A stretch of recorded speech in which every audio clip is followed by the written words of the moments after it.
Hey y'all, welcome back to the channel. If you're new here, please go ahead and hit the subscribe button and the notification bell so you'll be notified when I post a new video. In today's video, I got a question, and the question was, can you get in trouble if a patient refuses prescribed meds such as blood pressure, insulin, etc.? So that's what we're going to be discussing today. Hope you guys enjoy the video. If you do, make sure you give it a big thumbs up. Subscribe to the channel, hit the bell, share the video, and watch the ads. Alright, so let's go ahead and get into the question.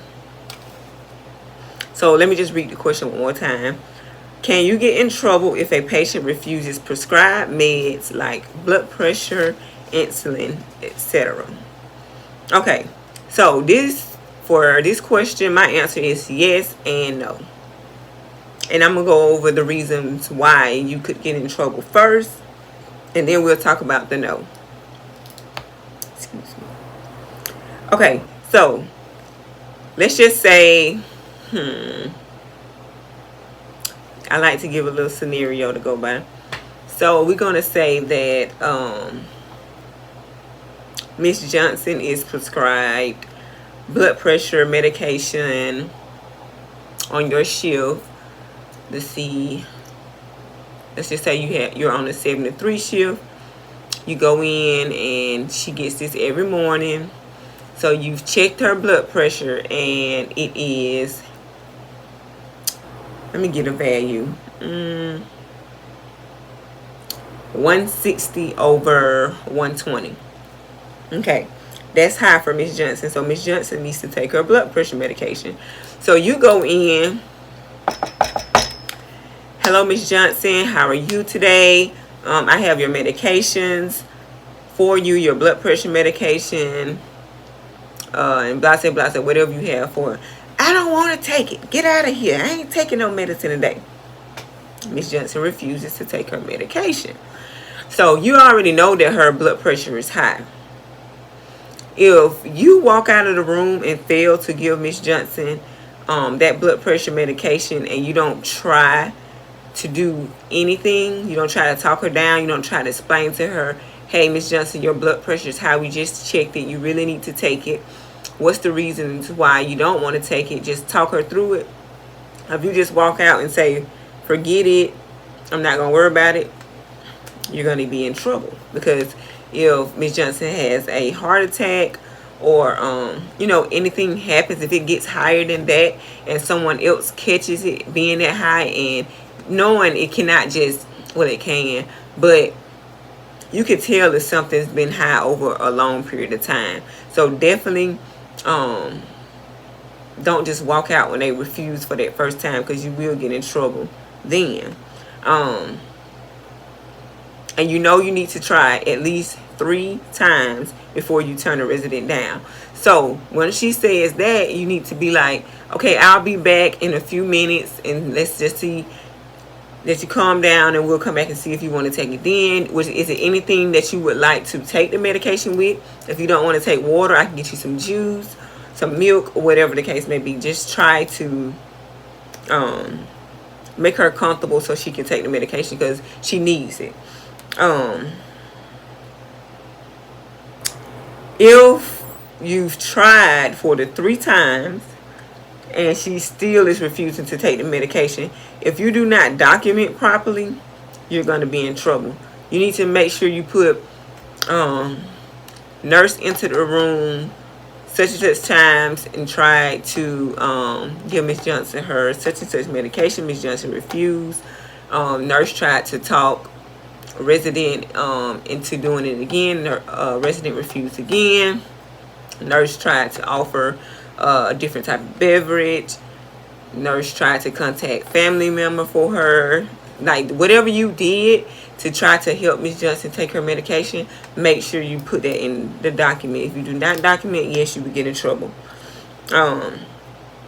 Also, I would try to inform someone higher up so they can go in and try to give Miss Johnson her medication, and they'll be aware that you did try. And make sure you document that you let someone higher up know that she was refusing her medication. If the higher up is not able to do it, Make sure you inform the family member that he or she is refusing to take their medication. Make sure you document that you called the son, the daughter-in-law, whoever the POA is, or whoever is in charge of that resident.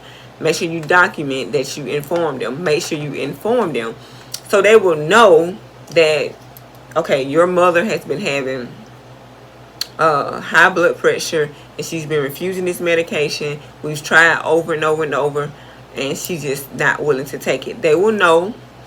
So if anything happens, they can't say that you didn't tell them.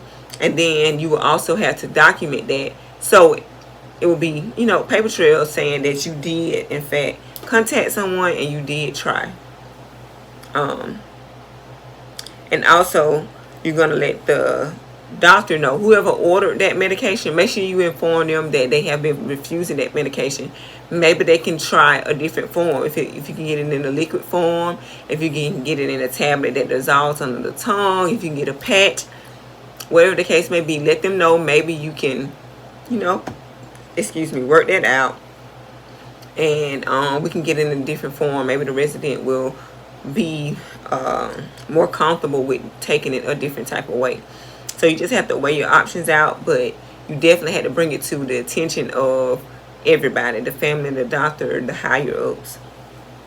And these are things that'll keep you from getting in trouble. Just document. It's simple. It's something as simple as documenting will save you in the long run.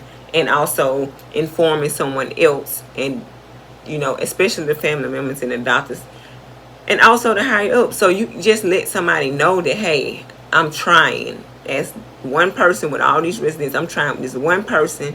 I done documented it. I done called. I done tried to change it. Just make sure you let everybody know that you done did what you had to do, and that you just didn't throw it, sweep it under the rug, and say, okay, whatever, she don't want to take it, they ain't got nothing to do with me. Do not overlook it.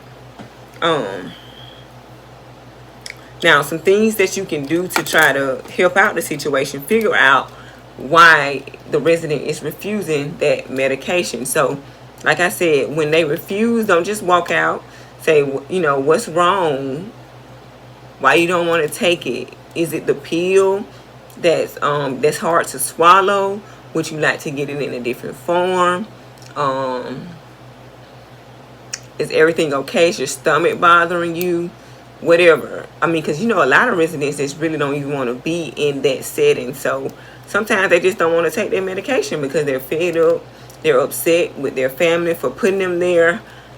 A lot of different factors. So you really have to try to dig deep and see what's wrong with them and see why. Some of them just want to die, so they'll just straight up tell you, I'm not taking it. Just let me sit here and die. Let it stay up. I don't want to be. Like, they will literally say that. Now, give them time to cool down if they on that type of tip, and then try to go back and do it again. Most of the time they calm down. Sometimes we'll have to do more, but make sure you document it, and that will definitely be a document on the behaviors as well, because they just said they wanted to die. So that needs to be put on the behaviors so they can be monitored, because we have had an incident where a resident committed suicide in their room, and yeah, he didn't really give like no type of signals that he was gonna do it, but it was crazy. He did it. So if they tell you, then make sure you document it.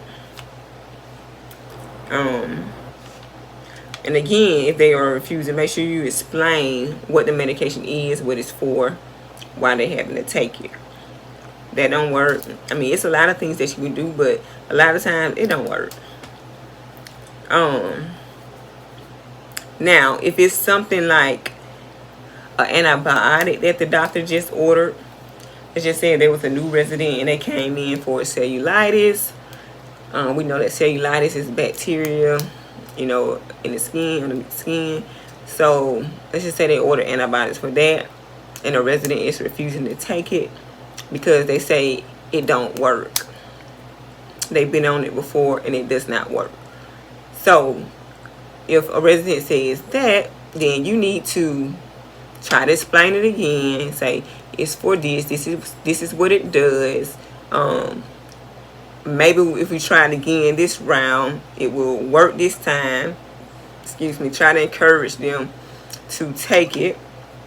If they don't want to take it, if you tried and tried and tried, call the doctor and see if they can order something else for them to take. Because they stated that the medication doesn't work. They've tried it before and they don't want to try it again. So that's all on the doctor and the resident. Just let the doctor know. Make sure you document that they did not want to take it because it don't work.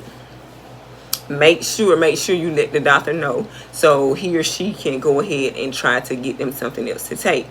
And keep the resident informed. Let them know, okay, I contacted the doctor. He or she is going to do this for you. And if they don't do anything, you let them know that they didn't do anything.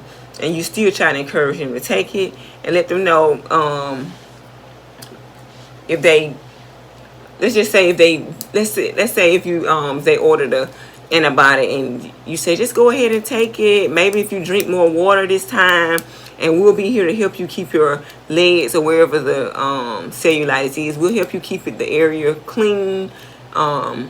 Maybe it was different factors, the reason why the antibiotic didn't work. So let's just try it one more time and see if it'll work this time. We'll take really good care of you. Make sure you're taking it the right way.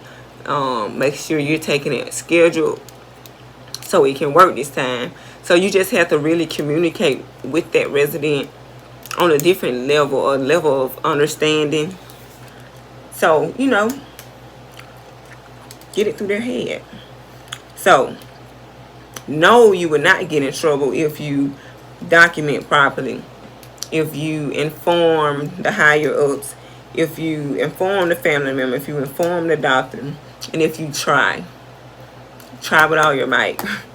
And I know, like, we are pressed for time, so it's kind of hard to like stay and try to talk through it with one resident, and you know you got so many other residents to deal with. So leave them last and come back to them. Don't just sit there and waste all the time. Then at that moment you can definitely come back, but don't overlook them. Don't just sweep it under the rug. Definitely, you know, treat them the same as you would treat anyone else, because all of your residents are VIP residents. They all need to be treated the same. If you're going to show so much time with Miss Johnson, make sure you show the same amount of time with Miss Hall or whoever else. So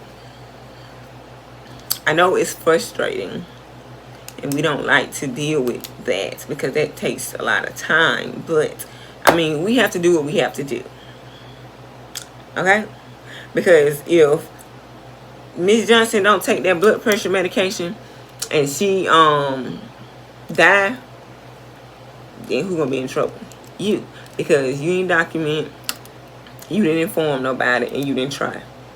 So it's always gonna fall back on you, the nurse. So make sure you do what you gotta do. And that's all I gotta say. It's all about protecting your license, your life, and your residents, of course. But make sure you protect yourself, because in the end you're gonna be the one to lose. I'm telling you. Don't let these people cause you to lose everything that you worked so hard for.